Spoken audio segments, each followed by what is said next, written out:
السلام عليكم، على السلامة الفلاوين، واش راكم؟ نتمنى تكونوا بخير وبصحة جيدة يا رب، وان شاء الله كون ما تخليكم نلقاكم كامل بخير والعافية. ديما معكم كويزين كهنة 06 ودائما مع الوصفة الجديدة والبسيطة. اليوم جيتكم بهذه الوصفة تاع الكراب بشكل جديد بنين بالبزاف وما يكلفكش ثاني بزاف وتحضريه تمتم على شكل كيكة. صدقوني واحد البنة ولا أروع، حطيتها في التيك توك جبت لي الملايين من المشاهدة. كاين بزاف من الأخوات اللي طلبوا مني الوصفة في اليوتيوب، راني خديت بوادي جبتها لكم، رايحة نشاركها عفوا معاكم. نتمنى تعجبكم وتجربوها. دونك بلا ما نطول عليكم نمر مباشرة للمقادير وطريقة التحضير. عندي 3 حبات تاع البيض، من الأحسن يكون بدرجة حرارة المطبخ، 4 مغارف سكر، مع ملعقة صغيرة تاع فانيلا. رايحة نخلطهم كامل حتى وين يذوب هذاك السكر تاعنا. هنا ملاحظة ما تستعملوش الباتور، خلطوا فقط ولا بالفرشيطة، مع كأس ونصف نتاع حليب يكون بارد، 2 مغارف نتاع الكاكاو، مع كاس نتاع الفارينة. هنا ملاحظة لازم ديروا الكاكاو النوعية تكون مليحة باش تعطيكم المذاق روعة. من بعد ضفت 3 مغارف نتاع الزيت مع رشة نتاع الملح ونخلطوهم. كل ما تضيفوا حاجة لازم تخلطوه. هنا ثاني ملاحظة لازم نصفوا الخليط تاعنا كما راكم تشوفوا، لأنه فيه هذيك الحبيبات، دونك لازم عليكم تصفيوه الخليط تاعكم قبل ما نبداو نطيبوا الكراب تاعنا. لازم نخليوه الخليط تاعنا على الأقل ربع ساعة حتى نصف ساعة، حتى يعني لازم يرتاح. هنا سخنت المقلاة نتاعي، انا هاد المقلاة نخدم به غير الكراب، يعني ماهيش تلصق المقلاة تاعي. نتوما واذا تلصق المقلاة تاعكم دهنوها بشويه نتاع الزبده والنار تكون متوسطه.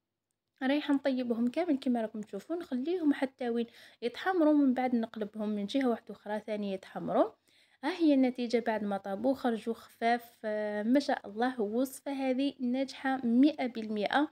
اي مبتدئه اي وحده ديرها رايحه تنجح ليها هذه الوصفه. الان رايحه نحضر معكم الكريمه تاعي. انا حطيت فيها علبه تاع جبن طبيعي، مع علبه تاع فلان تاع الكراميل، مع 3 علب نتاع كريم شونتي. رايحه نخلطهم كامل كما راكم تشوفوا. ولا هنا تقدروا ثاني تستغنوا على هذاك الفلان مع الجبن، تقدروا ديروا فقط لاكرام شونتي تطلعوها بالحليب. انا درت هذيك علبه تاع لاكرام، درت هذيك العلبه تاع جبن طبيعي باه نقص شويه من هذيك الحلاوه. رايحه نبدا ندير نحط لي كراب تاوعي. من بعد رايحه ندير طبقه من هذيك الكريمه، نبقى ندير طبقه فوق واحده اخرى حتى وين نكمل كامل الطبقات نتاوعي كما راكم تشوفوا.